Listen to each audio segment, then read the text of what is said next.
고린도전서 16장 15절에서 18절 말씀 통해서 아가야의 첫 열매라는 제목으로 하나님 말씀을 함께 나누겠습니다.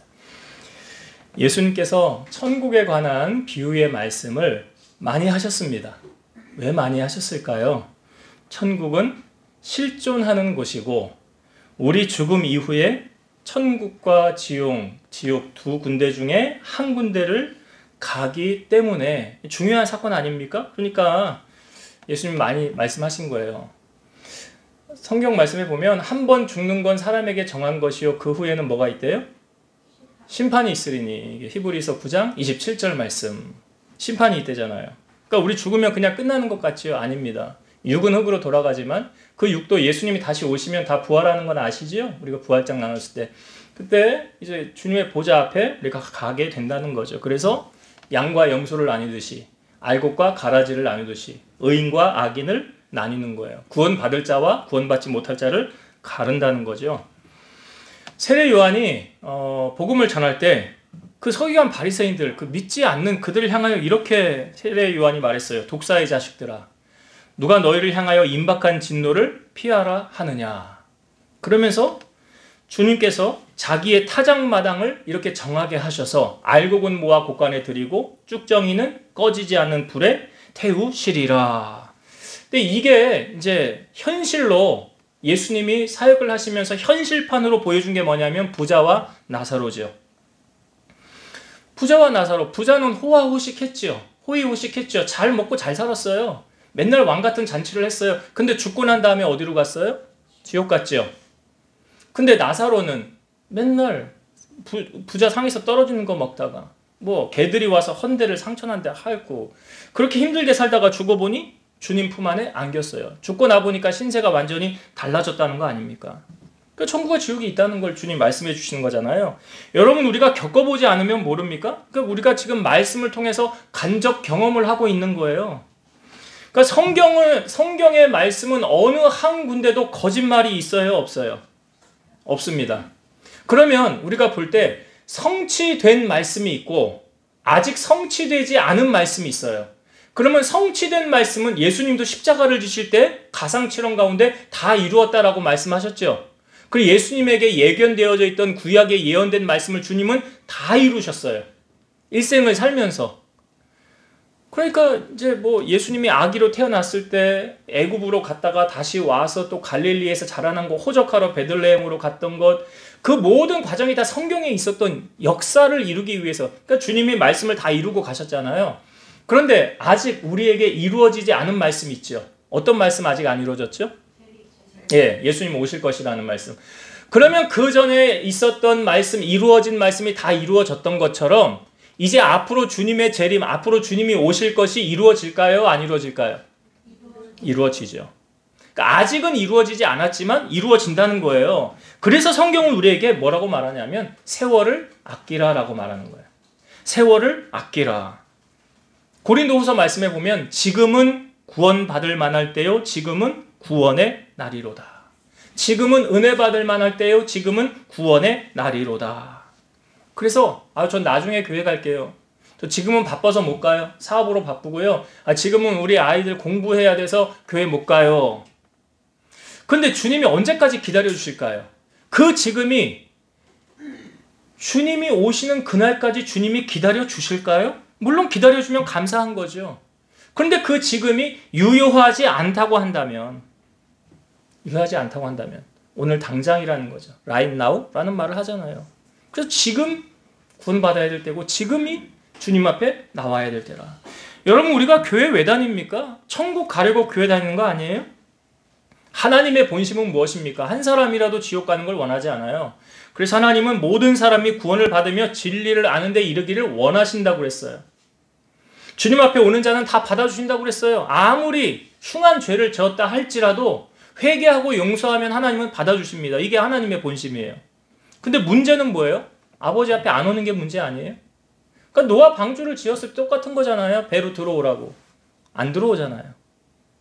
그렇다고 우리가 전하지 말아야 됩니까? 포기해야 됩니까? 아니죠. 너는 말씀을 전파하라. 때를 얻든지 못 얻든지 항상 뭐하래요? 힘써라. 전하지 않는 건 우리 주일날도 우리가 말씀 나눴잖아요. 여호수아 시대 이후로 그 다음 세대들 성경에 뭐라고 그래요? 다른 세대. 하나님을 모르는 세대. 하나님 모르니까 어떻게 했어요? 성경에 분명히 나오잖아요. 그들이 어디로 가든지 여호와께서 재앙을 내리시네.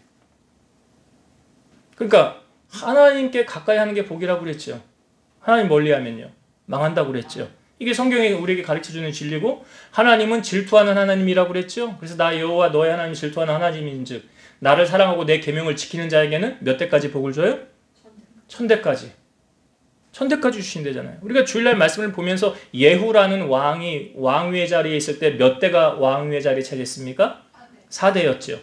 왜 4대냐? 1000대까지 못 가고. 그 다음에 이유가 나오잖아요. 하나님을 떠나니까. 하나님을 떠나는데 하나님이 복을 주고 그를 형통하게 하고 잘하게 하십니까? 아니죠. 하나님 그러지 않아요. 그래서 하나님이 엘리제 사장에게 하셨던 말씀도 뭐예요? 나를 존중히 여기는 자를 나도 존중히 여기고, 나를 경멸하는 자를 내가 멸시하리라. 그러니까 하나님이 아무나 다 사랑하고 아무나 다 복 주시는 거 아니라고요. 성경을 알면 알수록 하나님도 하나님을 사랑하는 자를 하나님도 사랑해요. 뭐 신학 공부를 하면 일반 계시가 있고 특별 계시가 있어요. 일반 계시는 뭐냐? 모든 사람이 다 공기를 마시는 것, 모든 사람이 다 해를 쬐는 것. 일반 계시 똑같이 누리는 것. 특별 계시는 뭐예요? 하나님이 특별하게 더 사랑하는 사람에게 더 큰 사랑을 주시고, 하나님을 멀리하는 자, 비난하는 자에게는 하나님이 심판하시는 게 특별 계시예요. 이게 성경에 나오는 진리예요. 그래서 사람이 심은 대로 거두는 거 아닙니까? 여러분, 우리가 구원을 받기 위해서는 성경에 나오는 천국을 알려줘야 되는 거예요. 그래서 성경은 구원 얻는 방법을 우리에게 알려주고 있습니다. 여러분, 어느 종교에서 구원 받는 걸 알려줍니까? 기독교잖아요. 성경밖에 없거든요. 구원 얻는 진리를 알려주는 건. 예수님께서 이 천국의 비유 가운데 이런 말씀하셨어요. 천국은 마치 자기 밭에 갖다 심은 겨자씨 한 알 같으니 이는 모든 씨보다 작은 것이로되 자란 후에는 풀보다 커서 나무가 되며 공중의 새들이 와서 그 가지에 깃들이느니라. 이게 지금 뭘 설명한 거라고요? 천국 비유. 겨자씨 하나를 심었더니 이게 어떻게 됐대요? 나무가 됐대요. 그 다음에 많은 새들이 와서 깃들였다는 거 아닙니까? 여러분, 우리가 이 땅에 살고 있지만 이 땅에서의 종착역이 여기 전부가 아니잖아요. 우리는 지금 천국을 가기 위해서 이 땅에서 이행 연습하는 중이잖아요. 여기가 종착역이 아니고요. 우리가 가야 할 곳은 영원한 하나님의 나라 가는 거기가 천국인데, 천국 가기 위해서 지금 준비하는 과정 아닙니까? 그래서 우리가 이 땅을 마치 천국과 같은 곳을 살고 있다면 뭐 더할 나위 없겠죠. 그런데 요한계시록에는 이렇게 말하고 있어요. 7장 16, 17절. 그들이 다시는 줄이지 아니하며 목마르지도 아니하고 해나 아무 뜨거운 기운에 상하지도 아니하리니 이는 보좌 가운데 계신 어린 양이 그들의 목자가 되사 생명수 샘으로 인도하시고 하나님께서 그들의 눈에서 모든 눈물을 씻어주실 것임이라. 그러니까 이 땅 가운데서는 우리가 수고해야 되죠. 땀 흘려야 되죠. 눈물 흘릴 때도 있죠. 고난을 당할 때도 있죠. 그런데 천국에서는요, 그런 것이 없다라고 말하잖아요. 영원한 기쁨과 즐거움만이 있다고 그러잖아요.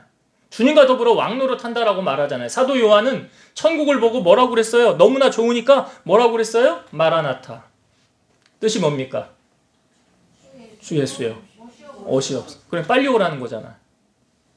빨리 오라는 거예요. 그래서 세상에 미련이 있는 사람은 주님이 좀 나중에 왔으면 좋겠어요. 근데 세상에 전혀 미련이 없어요.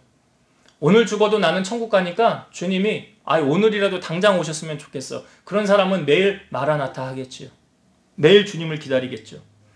겨자씨 하나에 대해서 천국에 관한 말씀도 하셨지만 예수님께서 이 겨자씨를 또 이런 비유로도 하셨어요. 한 사람이 자기 아들이 귀신이 들렸습니다. 간질로 고생을 해요. 자주 물에도 들어가고 불에도 들어가고 귀신이 자기 아들을 죽이려고 하니까 수단 방법을 써서 어떻게든지 고치려고 했어요. 근데 아마 예수님하고 제자들이 좀 떨어져 있었는데 제자들에게 데리고 왔더니 제자들이 못 고쳤지요. 그랬더니 예수님 이렇게 말씀하세요. 믿음이 없고 패역한 세대여, 내가 얼마나 너희와 함께 있으며 얼마나 너희에게 참으리요. 그를 이리로 데려와라. 예수님 그 아버지가 예수님에게 데리고 오니까 이 아이 안에 있는 귀신이 예수님을 보고 꼬꾸라지죠. 거품을 막 흘리죠. 그리고 언제부터 이렇게 됐냐고 그러니까 어려서부터 이렇게 됐다고 그러잖아요. 그래서 이 아버지가 그러죠. 뭘 할 수 있거든 좀 도와달라고. 바지끄레기라도 붙잡고. 세상 방법으로는 도저히 안 됐는데요. 당신이 고칠 수 있으면 좀 도와주세요. 그랬더니 예수님 뭐라고 그래요? 할 수 있거든이 무슨 말이냐? 믿는 자에게는 능치 못할 일이 없느니라. 그랬더니 이 아버지가 뭐라고 그래요? 내가 믿나이다. 나의 믿음 없는 것을 도와주소서. 예수님 꾸짖어서 귀신이 나갔어요. 그리고 제자들이 나중에 예수님에게 물어요. 우리는 왜 못 쫓아냈습니까? 이걸 성경에서 마가복음에는 예수님이 이렇게 말씀하셨어요.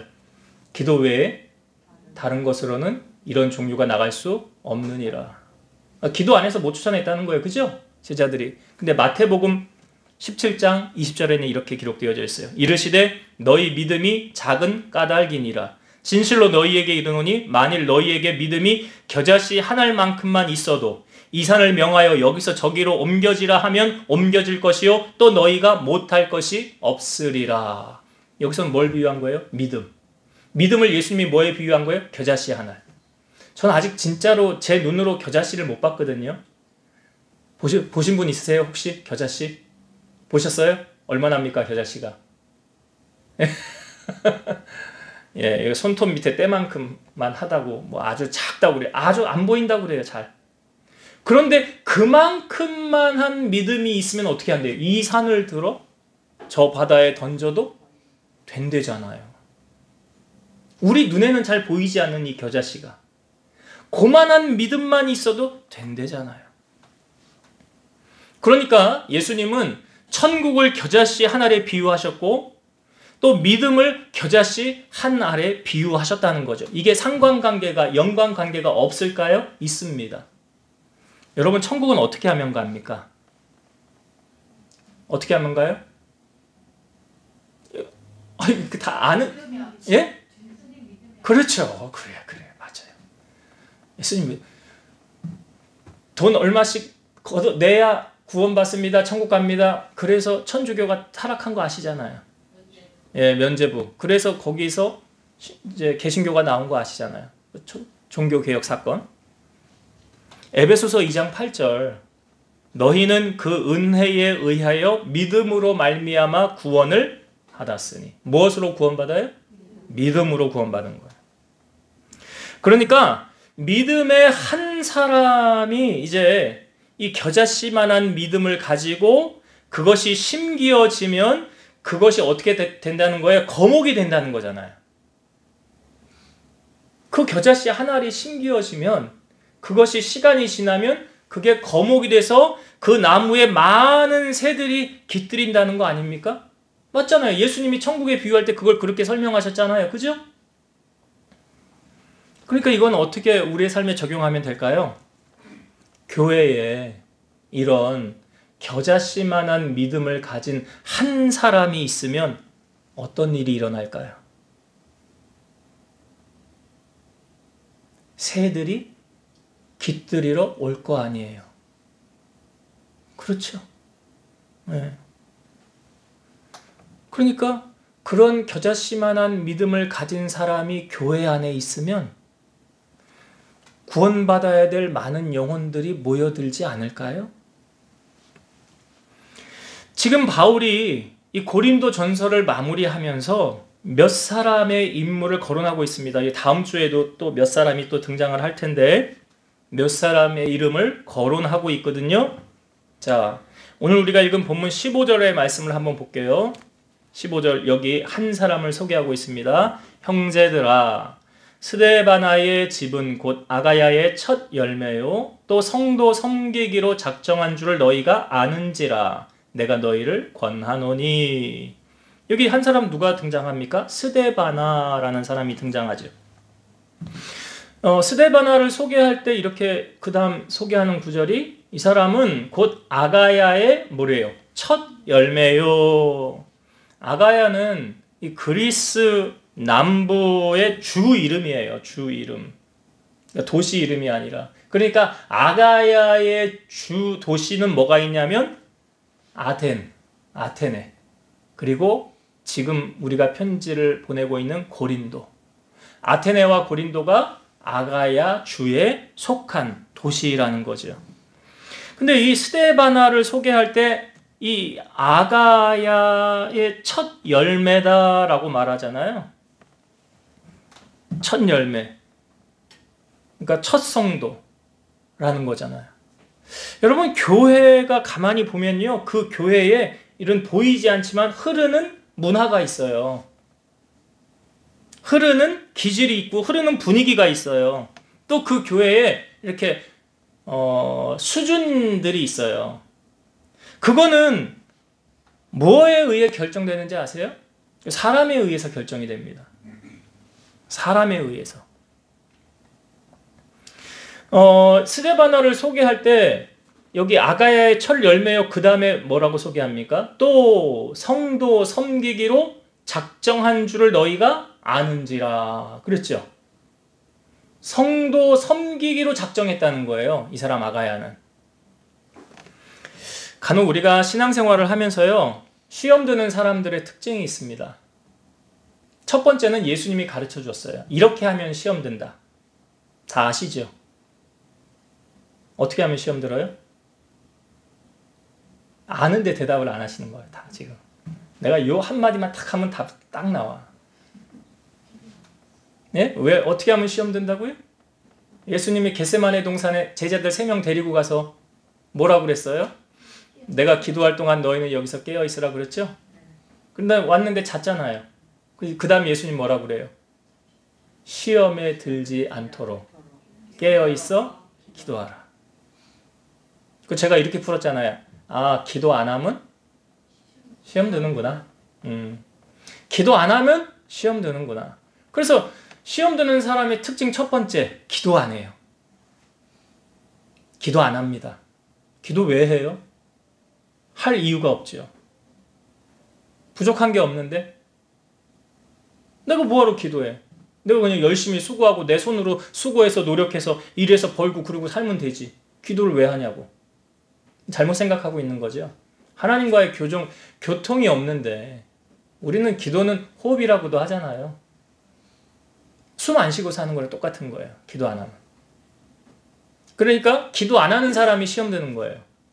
그 다음에 또 어떤 사람이 시험 드냐? 섬기려고 하지 않고 섬김을 받으려는 사람이 시험 들어요. 나 왜 대우 안 해주는 거야? 내가 교회 헌금 얼마큼 하는지 알아?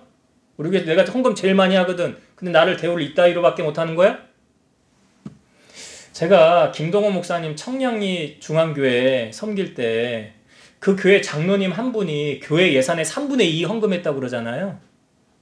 들으셨죠? 예. 그런데 당회에 모여서 어떤 안건을 낼 때 그때 김동호 목사님이 전도사 시절에 장로님 나 이런 안건 있는데 이거 좀 가서 당회에 얘기해 주세요. 그랬더니 이 장로님 뭐라고 그랬냐면 자기 아직도 그 말이 잊혀지지가 않는데요. 뭐라고 그러냐면 김 전도사 내가 우리 교회 연보 제일 많이 하는 거 알지? 안 돼. 그래서 나 당회 가면 말 안 해. 이게 무슨 의미인지 아시겠어요? 그래서 나 당회 가면 말 안 해. 그 이야기를 듣고요. 그때 김동호 전도사님이었으니까 아, 장로님 다시 보게 됐대. 아, 신앙생활 저렇게 하는 거구나. 신앙생활 저렇게 하는 거구나. 그러니까 지금 보세요. 스데바나가 뭐 하기로 작정했대요? 섬기기로 작정했대잖아. 섬기기로. 그러니까 누가 시험 드느냐? 왜 나를 안 섬겨주는 거야? 아니, 나 이렇게 헌금 많이 하는데 왜 나 이제 이렇게밖에 나 대원해? 나 딴 데 갈래? 아이. 예수님은 이 땅에 오셔서 뭐라고 그랬습니까? 마태복음 20장 28절. 인자가 온 것은 섬김을 받으려 함이 아니라 도리어 섬기려 하고 자기 목숨을 많은 사람의 대속물로 주려 함이니라. 제가 어제 제 아내하고 요즘에 저녁마다 이제 산책을 이렇게 가요. 개들도 산책을 시킬 겸 같이 산책을 가면서 이런저런 이야기를 나누는데 어제 이제 교회에 관한 얘기를 또 하면서 우리 교회 성도들이 하나님을 사랑하는 거를 좀 더 잘 했으면 좋겠다라는 마음. 그러면서 대화를 오가는 게 뭐냐면 여러분 하나님을 사랑하려면 뭘 해야 되는 줄 아십니까? 그냥 말로만 나 하나님 사랑해요. 그럼 사랑해지나요? 자, 쉬운 예를 드려볼게요. 여러분이 강대상 밑에 여기 장미꽃 보셨어요? 예, 이쁘죠? 예. 누가 가장 관심이 있을까요, 이거에? 예. 그래요. 저 집사님이 하셨으니까. 꽃이 시들지는 않았나? 지금 물은 잘 있나? 계속 들여다보게 되거든요. 왜? 내가 했으니까. 내가 관심이 있으니까. 자, 그럼 교회에 내가 관심이 있는가 없는가는 뭘로 알 수 있을까요? 내가 섬기느냐, 섬기지 않느냐. 내가 지금 교회를 위해서 뭘 하고 있지? 뭘 섬기고 있지? 그걸 통해서 내가 관심이 있느냐 없느냐. 자, 보세요, 여러분. 손이 많이 가면 거기 사랑이 많이 가요, 안 가요? 그렇죠. 손이 안 가면 사랑도 안 가. 관심도 없는 거예요. 그래서 어제 어떻게 하면 우리 성도들이 주님을 더 사랑하게 할까? 그래서 하루에 하루 예배 드리는 거 빼고 성도들 돌아가면서 와서 하루에 한 명이 기도 책임지게 할까? 뭐 24시간 기도하라는 게 아니에요. 성전에 와서 하루 와서 자기가 그냥 기도하고 싶을 때 기도하고, 아니면 청소를 자원으로 다, 내가 이번 주는 내가 청소할게요. 자원봉사가 아니에요. 뭐 자원해서. 왜 관심이 있어야 사랑하는 거 아니에요. 아무것도 하지 않으면서 사랑합니다, 사랑합니다. 그건 아니잖아요. 뭐 지금 우리 식당 봉사 우리 권사님 매주 반찬 올 때 그냥 오셔도 되는데 여러 가지 그냥 가지고 오셔가지고 우리 일이 너무 즐겁고 행복하지만 그거 마음 없으면 됩니까, 여러분? 안 돼요. 마음 없으면 안 돼. 제가 예전에 한번 설교할 때 이야기를 했었어요. 섬김은 뭐냐? 혹시 생각나세요? 섬김은 이거다. 이게 뭐 꼭 정답은 아니에요. 근데 제가 이걸로 정의를 좀 내린 적은 있어요. 여러분, 섬기려면 이렇게 하세요. 기억나세요? 안 나시는구나. 다 잊어버렸어. 자, 섬기려면 밥 사세요. 밥 사라고요. 밥을 사는 사람이 섬기는 사람이야? 대접받는 사람이 섬기는 사람이에요? 네, 그렇죠. 제가 우리 원종호 집사님 매주 월요일, 첫 주 매주 월요일에 예배를 드리는데 저번 주 토요일 날 전화 통화를 했어요. 이제 체육대회 갔다가 바빠서 오는 길에 이제 통화를 했어요. 그래서 월요일 날 이제 예배가 1시부터 고객이 있대요. 그래서 한 12시쯤 와서 예배를 드렸으면 좋겠대요. 그래서 그전에는 고객이 있냐고 그러니까 없대요. 그럼 12시에 예배 드리고 그러면 식사는 안 하는가? 네, 물었어요. 밥은 안 먹어요? 왜 물었다니까? 아, 그러네요. 그러면서 그럼 11시에 할까요? 그러더라고. 그래서 내가 그랬죠. 복을 받으려면 복 받을 일을 해야 복을 받지. 이건 제가 말하는 게 아니라 성경에 있는 이야기. 제가 들려줄까요? 자, 산성수훈의 가장 황금률이 뭡니까? 마태복음 7장 12절. 그러므로 무엇이든지 남에게 대접을 받고자 하는 대로 너희도 남을 대접하라. 이것이 율법이요 선지자니라. 이게 가장 중요한 핵심 한 구절이 이 구절이래요. 근데 여기요, 한 단어만 바꿔서 제가 읽어볼게요. 잘 들어보세요. 그러므로 무엇이든지 하나님에게 대접을 받고자 하는 대로 너희도 하나님을 대접하라. 이것이 율법이요 선지자니라. 하나님의 상을 받으려면 그냥 하나님 나 복 주세요, 복 주세요. 이게 뭐냐? 감나무 밑에서 감 언제 떨어지나 그런 거 똑같은 거죠. 그러면 복이 임합니까? 아닐걸요? 하나님 그렇게 복을 주시는 분이 아니잖아요.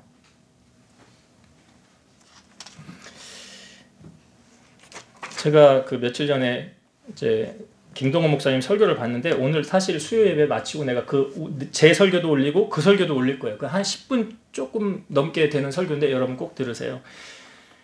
왜 들으라고 그러냐면 크리스찬이 좀 가치 있게 살라. 의미 있게 살라. 어떻게 사는 게 가치 있는 삶인지 의미 있는 삶인지 여러분들이 그냥 들으세요. 제가 설명하는 것보다 듣는 게 나을 거예요. 이 김동원 목사님 친구가 아들이 어렸을 때 친구 집을 놀러 갔어요. 근데 갔다 와서 이러더래요. 아빠 우리 친구 정말 잘 살아. 그래. 집에 수영장도 있고 2층 집에다가 단독주택에 서울에 살면서 그 정도로 살면 잘 사는 거잖아요.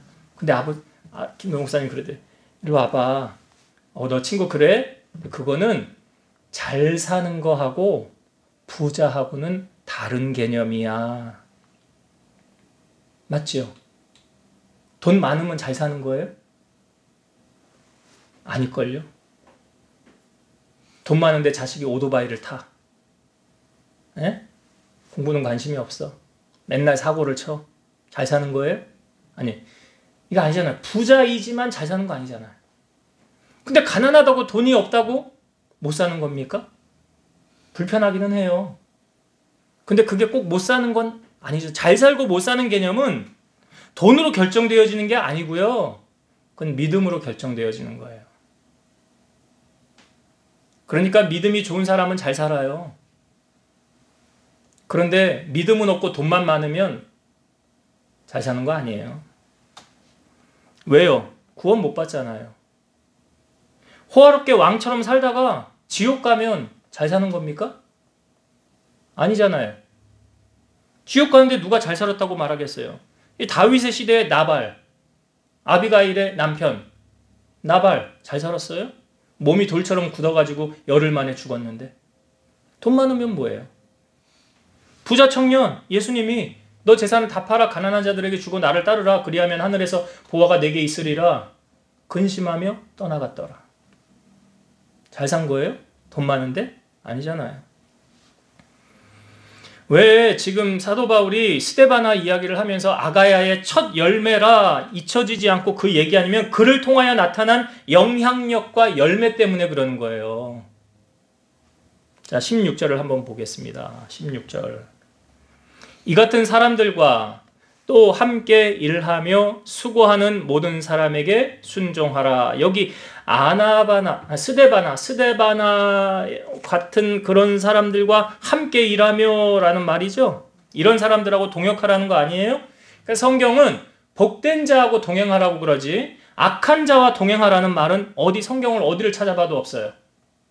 악인과는 멍에를 같이 매는 게 아니에요. 믿지 않는 자와 멍에를 같이 매지 말라 그랬잖아요.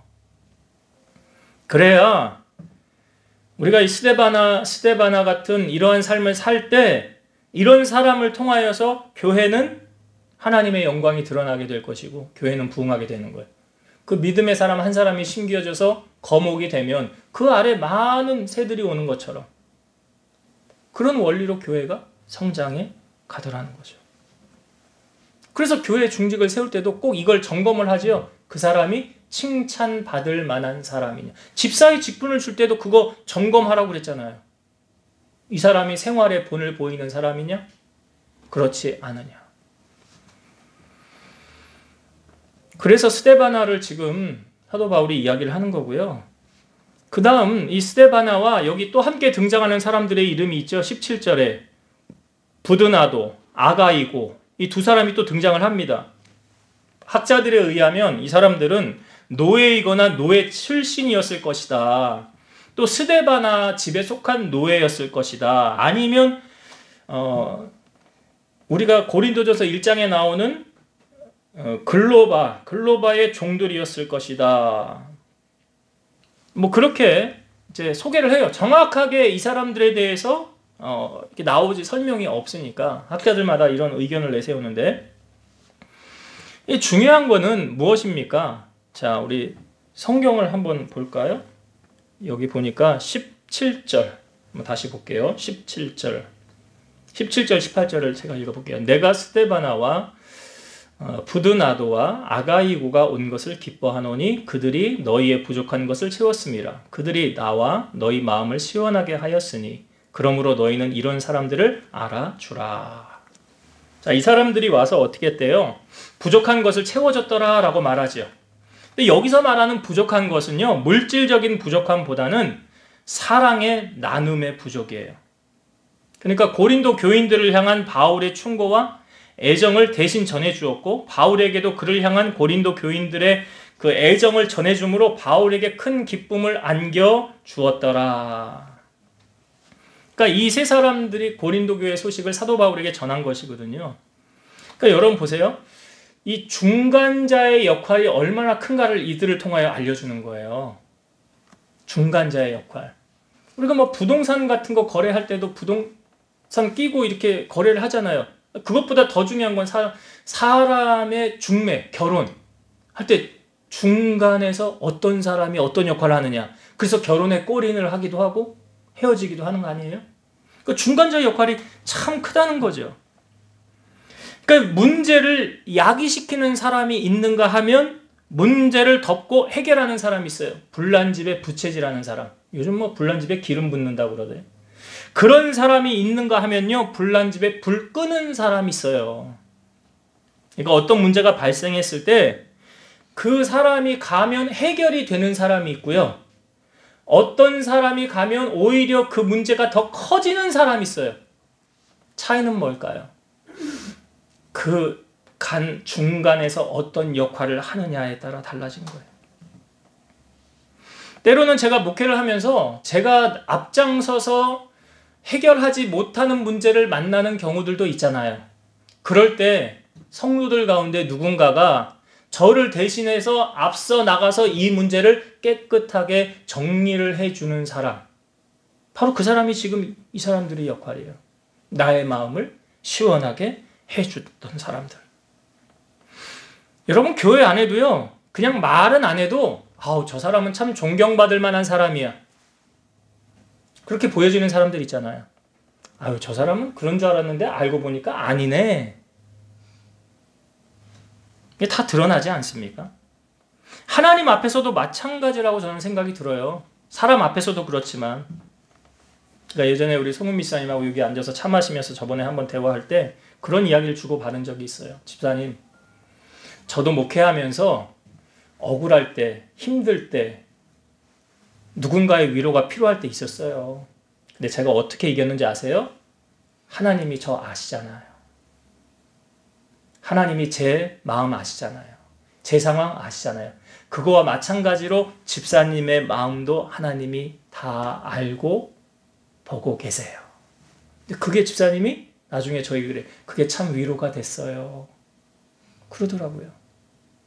그렇습니다. 여러분, 우리가 누구에게 위로를 받을까요? 주님이죠. 그런데 오늘 사도 바울을 통해서 이 고린도 교회에서 온 이 스데바나와 이 사람들을 통해서 사도 바울의 마음이 흡족함을 얻지 않습니까? 기뻐했다고 하지 않습니까? 오늘 우리가 그런 사람 되었으면 좋겠어요. 누군가에게 소망을 주는 사람, 누군가에게 기쁨을 주는 사람. 교회가 혼란스럽고 어지러웠을 때 그것을 잠잠하게 하고 평안하게 해주는 사람. 얼마나 귀할까요? 그 사람들 이야기를 지금 사도 바울이 하고 있는 거예요. 그러니까 빼놓을 수가 없겠죠. 첫 열매로서의 사명 감당하는 것. 자, 이제 우리 말씀을 정리하고 마칠게요. 오늘 아가야의 첫 열매 스데바나. 여러분, 천국은 무엇과 같다고 그랬어요? 겨자씨 한 알, 심겨진 나무. 그 나무가 자라면 어떻게 된다고요? 많은 새들이 와서 깃들인다고 그랬어요. 그거는 교회로 말하면 믿음의 한 사람이 딱 심어지는 거예요. 그래서 그가 믿음 안에 온전하게 성장해지면 그 다음에 그 나무 안에 많은 새들이 깃들이는 거예요. 바라기는 여러분들이 그러한 아름다운 나무 되어지기를 주의 이름으로 축원드립니다. 그리고 이 아가야가요, 어떻게 했대요? 자기는 작정했대요. 뭘 작정했다고요? 섬기기로. 나는 섬김을 받는 사람이 아니라 예수님처럼 섬기는 사람이 되리라. 그래서 섬기려고 하는 사람은 낮아지고요, 남을 높이고요, 절대 시험 들지 않아요. 아무도 안 알아줘도 돼요. 주님이 알아주면 되니까. 이런 사람 하나님이 귀하게 쓰시는 거예요. 여러분 그런 사람 되길 바라고요. 마지막으로 중간자의 역할을 이들이 참 잘했잖아요. 고린도 교회와 바울 사이에 이간질하지 않고 오히려 그들이 서로 사랑으로 정말 얼굴 보기를 원하고 하나 되어지게 하는 역할을 이들이 했더라. 우리가 하나님 앞에 그런 사람 되어서 여러분들이 가는 곳마다 하나님의 사랑이 흘러가고 주님의 은혜가, 주님의 축복이 여러분들 통하여 흘러가게 되기를 주의 이름으로 축원드립니다. 기도하겠습니다. 지금도 살아계셔서 역사하시는 하나님 감사합니다. 스데바나는 아가야의 첫 열매였습니다. 또한 그는 예수님의 마음을 닮아서 성도 섬기기로 작정했다고 했습니다. 우리가 하나님의 자녀로 부름을 받고 하나님께서 우리를 구원해 주신 것도 감사한데 이 땅에 살면서 우리 예수님을 닮아서 우리도 서로 사랑하고 섬기고 또한 중간자의 역할을 잘 감당하고 바라기는 우리 한 사람 한 사람이 믿음의 거목이 되어서 많은 새들이 와서 깃들이는 저들로 말미암아 하나님의 영광이 드높아지는 교회가 부흥되어지는 이런 놀라운 은혜가 우리 교회 위에 임하게 하여 주옵소서. 예수님의 이름으로 기도드리옵나이다. 아멘.